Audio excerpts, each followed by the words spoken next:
Before inserting the unit into the surround, plug the unit into the outlet in the wall. Open doors to make sure lights are on. If they are not on, check to make sure the master switch is on by removing the front enclosure, which is secured by 6 1/4-inch hex screws. Find the installation string that is attached to the door of the unit. The string is attached to the power cord. Place power cord on its edge and pull under product between rollers and away from the anti-tip bracket.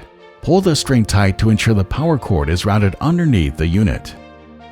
As you walk the unit back into the opening, you should pull the string tight to make sure the power cord is routed underneath the unit.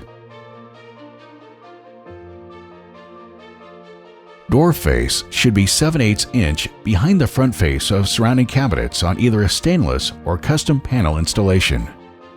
Replace the waterline strain relief screw. Store the access string and water tubing under the unit.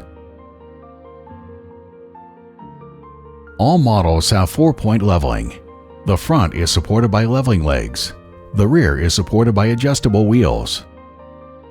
Both are accessible from the front of the unit. For best results, raise the unit higher to contact the anti-tip bracket and proceed with leveling.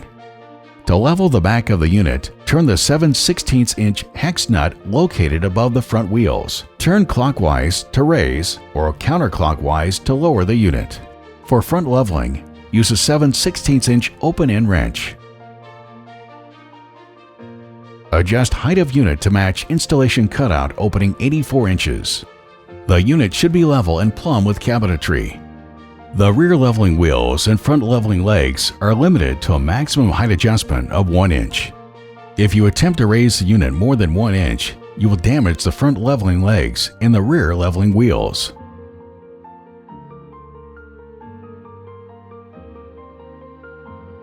For flush installation, ensure that the front surface of the product door is 7/8 inch behind front face of surrounding cabinets before securing the product to the surrounding cabinetry.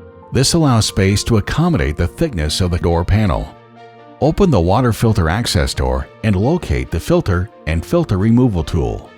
To remove the filter, use the tool to rotate the filter a 1/4 turn counterclockwise and then pull it out. Note that the water system will not function without the filter in place. To secure the unit, free drill 1/16-inch holes in both the sides of the surround, 1/2 inch deep through holes in the enclosure. Drive 4 1/4-inch hex head screws to both sides to surrounding cabinetry. Note: this step does not eliminate the tip-over hazard and cannot replace the anti-tip safety hardware. Reinstall the water filter. Using the filter removal tool, rotate the filter a 1/4 turn clockwise to align with a blue arrow on the filter. Return the filter removal tool to mounting hook. Close the compartment door. Install the access cover onto the unit with 2 1/4-inch hex head screws.